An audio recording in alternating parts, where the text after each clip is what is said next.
Hello dear friends, welcome to বিজ্ঞান শিক্ষা। আশা করি তোমরা প্রত্যেকে ভালো সুস্থ রয়েছো। তোমাদের গত 3 মার্চ মাদ্রাসা কমিশনের 7th ফেজ এসএলএসটি এক্সাম হয়ে গেল। তোমরা প্রত্যেকে পরীক্ষা দিয়ে এসেছো। আশা করি তোমরা যেরকম ভাবে প্রিপারেশন নিয়েছো তোমরা কিন্তু সেরকম ভাবেই তোমাদের 100% দিয়ে আসতে পেরেছো। ঠিক আছে, তো আজকে আমরা যারা স্পেশালি বায়োলজি থেকে এক্সাম দিয়েছিলে, বায়োলজি 9, 10 এবং 11, 12 লেভেলে যারা এক্সাম দিয়েছিলে তাদের কিন্তু আজকে কাট অফ নিয়ে আলোচনা করব। তোমাদের মধ্যে অনেকেই কিন্তু কমেন্ট করেছিলে যে স্যার একটা কাট অফ নিয়ে ভিডিও করাবো, সেই কারণে তোমাদের জন্য ভিডিও নিয়ে এসেছি। তো আজকে আমরা কিন্তু শুধুমাত্র বায়োলজি কাট অফ নিয়ে বলবো এবং স্পেশালি আমরা আজকে 9, 10 লেভেলের যে কাট অফ সেটা নিয়ে বলবো।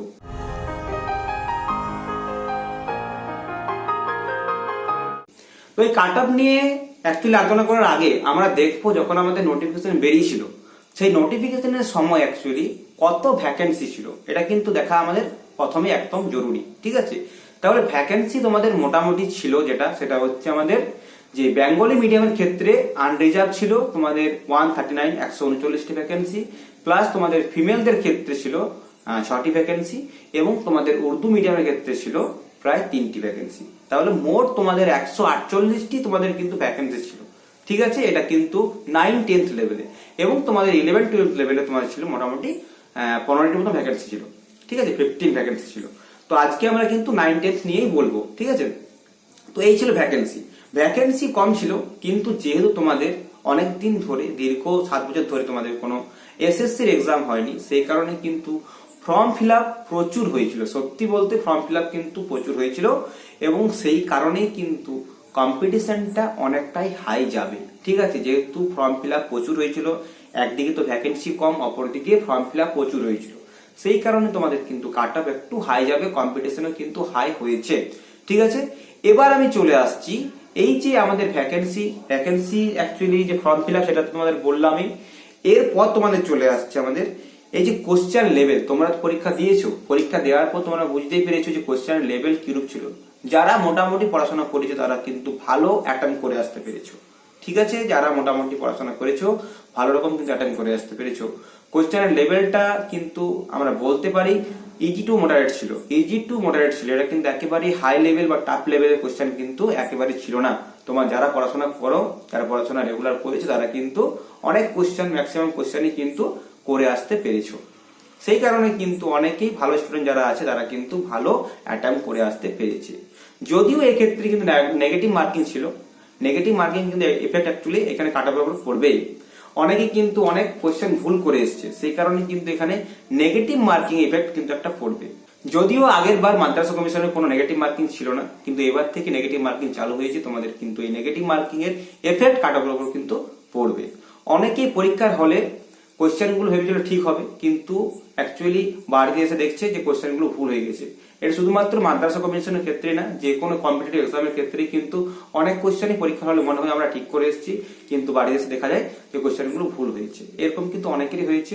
ঠিক আছে, সেই কারণে কিন্তু নেগেটিভ মার্কিং এর জন্য কিন্তু অনেকের নাম্বার অনেকটা কমে যাবে। ঠিক আছে, এরপর আমরা চলে আসছি এই যে ভ্যাকেন্সিটা যে আছে তার হিসাবে ভ্যাকেন্সির এগেনস্টে কি অনুপাতে, কি রেশিওতে তোমাদের ক্যান্ডিডেটকে ডাকা হবে ইন্টারভিউর জন্য বা ডিভির জন্য, সেটা কিন্তু ক্লিয়ার কিছু বলা নেই। সেই কারণে তোমাদের 5 গুণ রাখতে পারে, 4 গুণ রাখতে পারে, এটা কিন্তু কোনো ক্লিয়ার বলা নেই। 4 গুণ হতে পারে, 5 গুণ হতে পারে।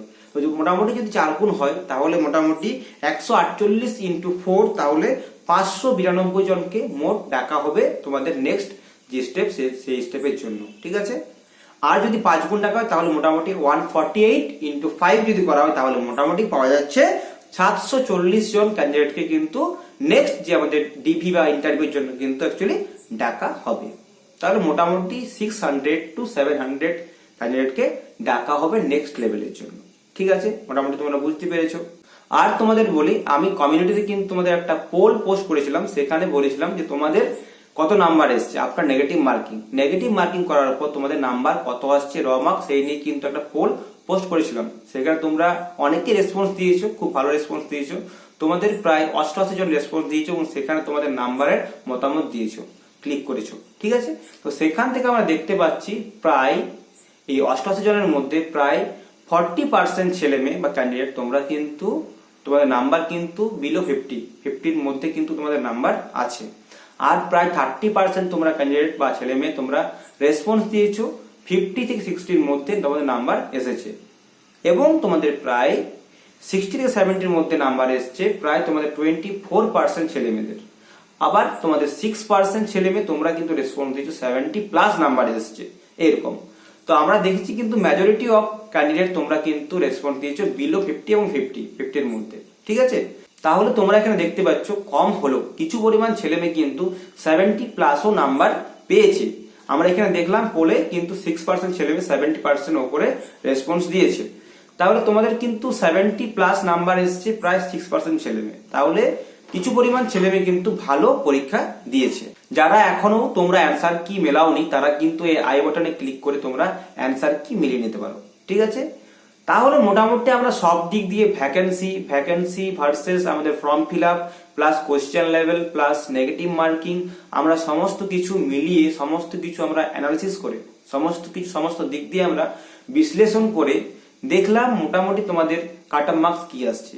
এবং এই কাট অফ মার্কস তোমাদের বলার আগে বলে রাখি, এই কাট অফ মার্কস যেটা বলবো আমি সেটা কিন্তু সম্পূর্ণ আমার নিজস্ব মতামত, তোমাদের কিন্তু অফিসিয়াল কাট অফের সঙ্গে এটা মিলতেও পারে আবার নাও পারে।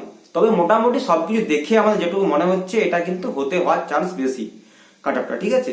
তো মোটামুটি সমস্ত কিছু দেখে সমস্ত কিছু আমরা বিশ্লেষণ করে এটাই উপনীত হচ্ছি কাট অফে, যে মোটামুটি তোমাদের কাট অফ 70+-5 ধরে রাখতে পারো। 70 5 নাম্বার কমতেও পারে, 5 নাম্বার বাড়তেও পারে, তোমরা +-5 ধরে রাখো, ঠিক আছে।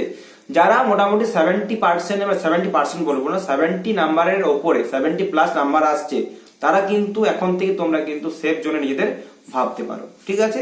যাদের নাম্বার একটু কম হচ্ছে 70 থেকে তারাও কিন্তু নিজেদের একেবারে যে ডাক পাবে না এমনটা কিন্তু নয়, তারাও কিন্তু ডাক পেতে পারো। তোমরা কিন্তু অ্যাকচুয়ালি হার মানো না, তোমরাও কিন্তু ভেঙে পড়ো না, ঠিক আছে। কিন্তু তোমাদের নাম্বার বলে রাখি 70+-5 এর মধ্যেই কিন্তু কাট অফটা যাবে, এই রেঞ্জের মধ্যে, এর বাইরে কিন্তু যাবে না। এটা কিন্তু সম্পূর্ণ আমার মতামত, ঠিক আছে। পরে কিন্তু আমাকে আর দোষারোপ করো না, এটা কিন্তু সম্পূর্ণ আমার মতামত, সম্পূর্ণ এটা আমার ওপিনিয়ন তোমাদের বলছি। মোটামুটি কাট অফ সমস্ত কিছু দেখার পর আমরা বুঝতে পারলাম কাট অফ কিন্তু 70 থেকে +-5 এর মধ্যেই কিন্তু যাবে। তো বায়োলজি 9-10 এর ক্ষেত্রে বললাম, 11-12 এর ভ্যাকেন্সি অনেক কম ছিল, এক্ষেত্রে কিন্তু আমি ভিডিও কোনো করিনি। তোমরা যদি কমেন্ট জানো তাহলে তোমাদের কিন্তু অ্যাকচুয়ালি 11-12 এরও আমি কাট অফের ভিডিও নিয়ে আসবো। আর এই ভিডিও তোমাদের কেমন লাগলো তোমরা কিন্তু প্লিজ কমেন্টে জানাও, এবং তোমরা আমার চ্যানেলে নতুন হয়ে থাকলে চ্যানেলটাকে প্লিজ সাবস্ক্রাইব করে রাখো। এবং দেখা হচ্ছে পরবর্তী কোনো গুরুত্বপূর্ণ ক্লাসে, ততক্ষণের জন্য জয় হিন্দ, বন্দে মাতরম, টেক কেয়ার।